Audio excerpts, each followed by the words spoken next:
This is lesson 2 of Unit 8, Applications of Integration. This will be part 1. This will be a 2-part lesson. And this lesson focuses on particle motion, and we're going to be connecting position, velocity, and acceleration using intervals instead of derivatives. So particle motion problems deal with motion along a straight line. This includes horizontal and vertical motion of falling objects. It's important to note that the motion meant the particle was moving along an axis, not along the graph of the function.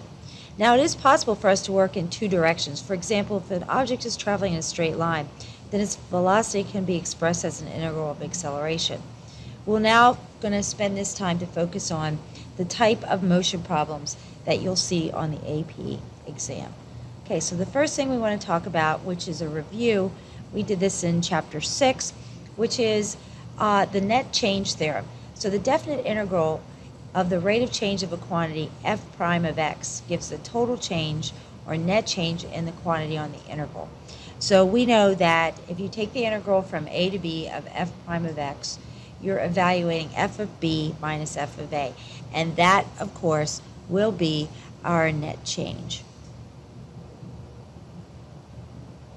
Okay. So there are 3 types of questions that arise from this idea. So taking a look at this graph, when it is the velocity graph, you might have a question that asks about the position. It might be asking about its total distance. It might be asking about its displacement. So you want to make sure that you understand what exactly is being asked. So given s of 0 is equal to 4, find the displacement, total distance traveled, and position on 0 to 10, where v of t equals meters per second. Now, what we want to remember is the displacement is going to be, and if you notice here in the first box to the right, we have FA1 minus A2, and then adding A3. So that's going to be the net change. This is our net change, which is what we've been doing with definite intervals. You're adding the positive areas and subtracting off the negative ones. So that's its displacement.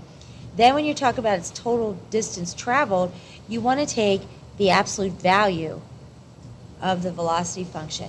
So you're going to add these 3 regions together. We want to ignore the signs because we want to see how far we traveled. So that's the old question we talk about. If you go on a vacation, you set your odometer on your car, and it's 400 miles there, and you count your house as position 0, and moving forward is the vacation spot. And then you turn around and drive back, and you're driving in the opposite direction. Does that mean the total distance you traveled is 0? Because one would be in the positive, one would be in the negative. No, you add those 2 distances. They're positive values, they're absolute values. So it would be 800 miles. So that's where you get total distance from. And then your actual position is going to be about adding in your net change plus, or your displacement, plus your initial condition, like where was the particle, how far it had already traveled when you started measuring it in this respect. So we are going to use this graph given in the exploration now to find these 3 different quantities. So we're looking for the total distance, the displacement, and the position on the interval 0 to 10, given these 2 areas listed in our picture here. So for the first one, the displacement, we're going to have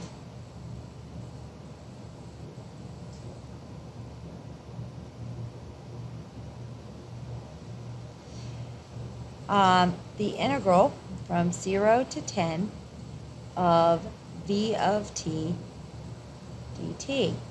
And that is going to be just taking 18 minus 12, which will be 6 meters. Okay, then our total distance will be taking the absolute value of those.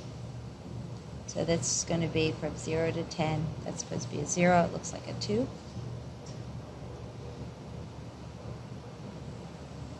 Of the absolute value of v of t dt. So that's now going to be the absolute value of 18, that's that section, plus the absolute value of negative 12. So we get a total of 30 meters. And then finally, we're going to find its actual position.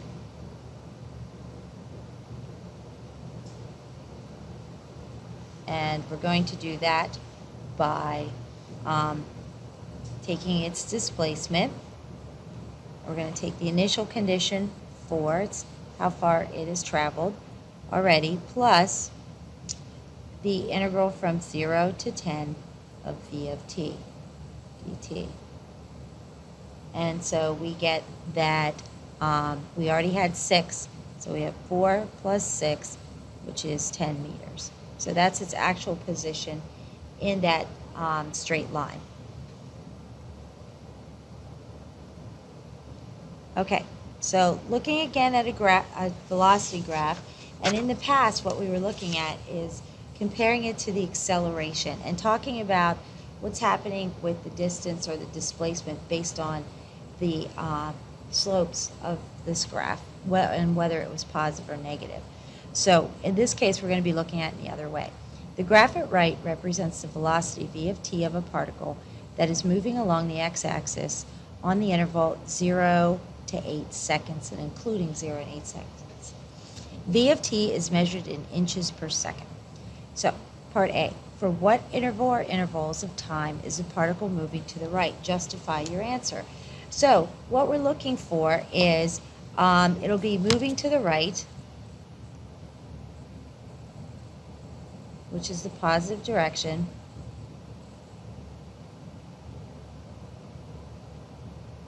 when v is positive. And that is going to happen on these intervals. Here, that section is positive, and also here, that section is positive. So we have these two intervals from 0 to 3 and from 7 to 8, because that's all we're defined for this graph. And next part, what intervals is the particle slowing down? Justify your answer. Remember, the particle slows down, so we're looking for when v of t and a of t have opposite signs.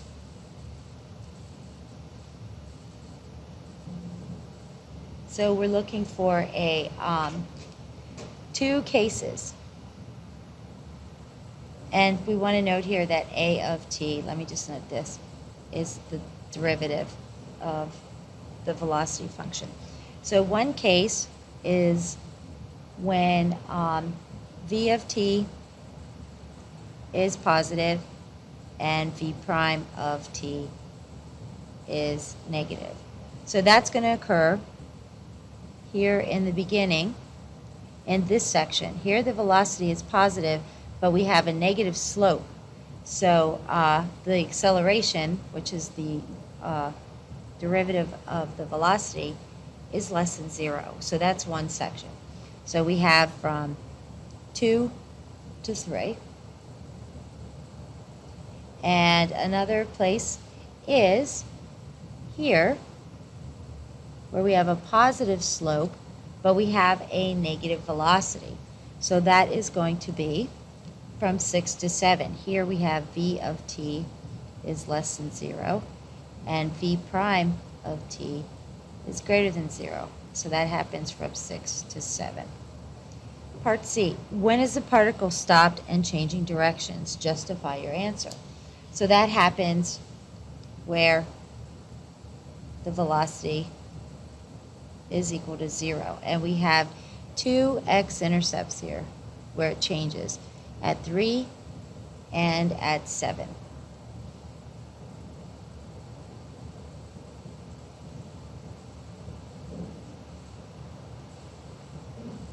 Next and final part of this says, over what time intervals is the acceleration 0? Justify your answer. So what we can see is we want a horizontal tangent line, or where the velocity is constant. So that's going to happen right here between 1 and 2, and also between 4, and 6. So that's going to be our answers for this section, for letter D. So we want to put where A of t equals 0, which leads to a constant velocity.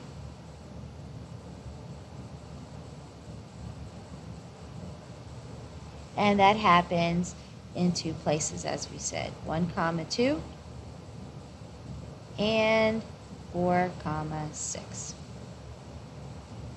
So that's how you read a velocity diagram. Now, you could also have this in a table, the same kind of idea. Example 2 says a city bus accelerates as it leaves one stop, then decelerates as it comes to another stop.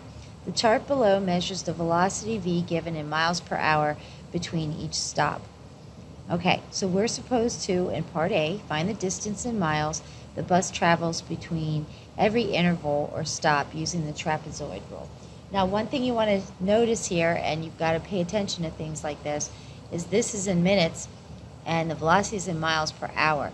So we're going to have to make sure that we convert that as we go. So just giving myself a little more room here. So what I'm going to do for each section here is filling in the table. I am going to, so 0, it's going to be 0. And then for the first one, and I'm going to be doing this for each one, I'm going to be taking trapezoid rule 1/2 h, which is 5, but it's got to be 5 over 60 because we need to turn minutes into hours. And then we're going to add our bases, which are 18 plus 0. And that is going to go there. And that value is 3/4 or 0.75. And I'm going to do the same thing for each one. So the next one then is going to be 1/2 times 5 over 60 times, now I have 18 plus 6. And for that one, I get, that interval I get 1. The next one, next interval, 1/2 times 5 over 60 of 6 plus 32. That is going to give us a value of 1.583. And then next, we're going to have, this is the last one I'm going to write, and then I'll just fill in the table. 5 over 60 times 4 plus 36. And so when I do that, I get 1.5. And then I'm just going to go ahead and fill in the rest of the table here. It's the same process.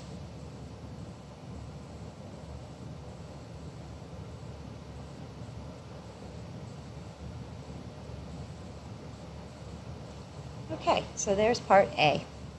Find the total distance the bus traveled in 60 minutes. So we're just going to add those up.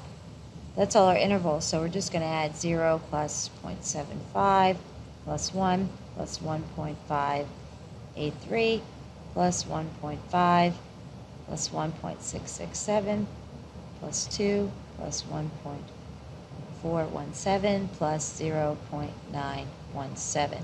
And when you do that, you get 9.834 miles. And I'm going to stop this video right here and finish it in part 2.